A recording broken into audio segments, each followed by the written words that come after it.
प्रिय भाई बहनों, आज की रोटी की हर सदस्य व्यक्ति के लिए यीशु ख्रिस्तांची मधुर नावाचे सप्रेम नमस्कार। आज ही दिनांक 16 जानेवारी 2026 शुक्रवार। शुद्ध हृदय।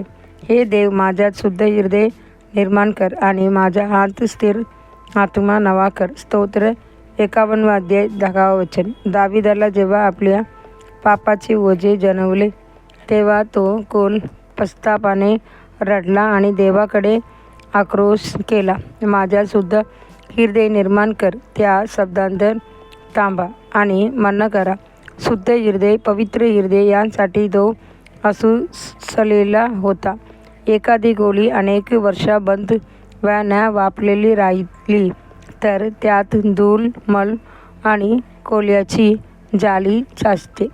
ते झाडून, धुवून आणि हवेशीर केल्यावरच राहण्याचे योग्य होते। त्याचप्रमाणे मानवी हृदय देवापासून अनेक वर्ष बंद राहिल्यास आत्मिक मलाने भरते। पाप, अपराध भाव, कटुता, वासना, गर्व। परंतु जेव्हा आपण आपली पापे कबूल करतो, येशूच्या रक्ताने स्वतःला शुद्ध करतो आणि पवित्र आत्म्याला आपल्याला नवे करण्यास परवानगी देतो, तेव्हा ते अंतःकरण पुन्हा नवे होते। तेव्हाची आपण पवित्र जीवनात प्रवेश करतो। आपल्याला शुद्ध हृदय कसे मिळते?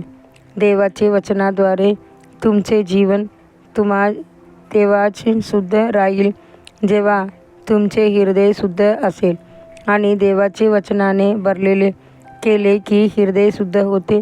तरुण, आपला मार्ग कसा शुद्ध ठेवील? तुझ्या वचनाप्रमाणे लक्ष देऊन। स्तोत्र 19 अध्याय 9 वचन। जेव्हा तुम्ही शास्त्राच्या आज्ञापालनासाठी स्वतःला समर्पित करता तेव्हा पवित्र आत्मा तुमच्याबरोबर येऊन तुम्हाला बल देतो व मदत करतो। शुद्ध डोळ्याद्वारे पवित्र जीवनासाठी पवित्र डोळे आवश्यक आहेत। योब म्हणते, मी माझ्या डोळ्याशी करार केली आहे, मग मी तरुण स्त्रीकडे का बघावे? योब 31 अध्याय 1 वचन। येशू म्हणतो, जी कोणी स्त्रीकडे वासनापूर्वक पाहतो त्याने आपल्या हृदयात तिच्याशी व्यभिचार केले आहे। मॅथ्यू 5 अध्याय 28 वचन। तुमचे डोळे जेव्हा ते फिकीर राहिले तर आत्म्याला डाग लागू शकतो। पवित्र हाताद्वारे पवित्र जीवनासाठी पवित्र हातही आवश्यक आहे। अशुद्ध गोष्टीला स्पर्श करू नका। 2 कोरिंथियर 6 अध्याय 17 वचन। तुमचे हात दररोज देवापुढे स्तुतीत व पवित्रेत उचवलेले राहू द्या। पवित्र देहाद्वारे पवित्र जीवनासाठी पवित्र देह आवश्यक आहे। तुमची शरीरे जीवित, पवित्र व देवाला मान्य अशी अर्पण करा। रोमकार 12 अध्याय 1 वचन। देह अनैतिकतेसाठी नाही, तो पवित्रेत जपला पाहिजे।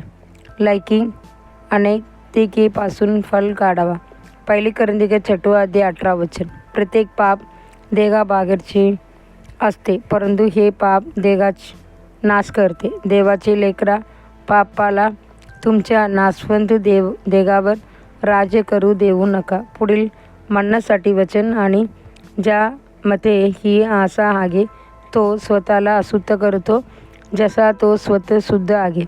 1 योहन्ना 3 अध्याय 3 वचन। आजचे बायबल वाचन सकाळी उत्पत्ती 39 अध्याय 40 अध्याय, संध्याकाळी मॅथ्यू 11 अध्याय। धन्यवाद।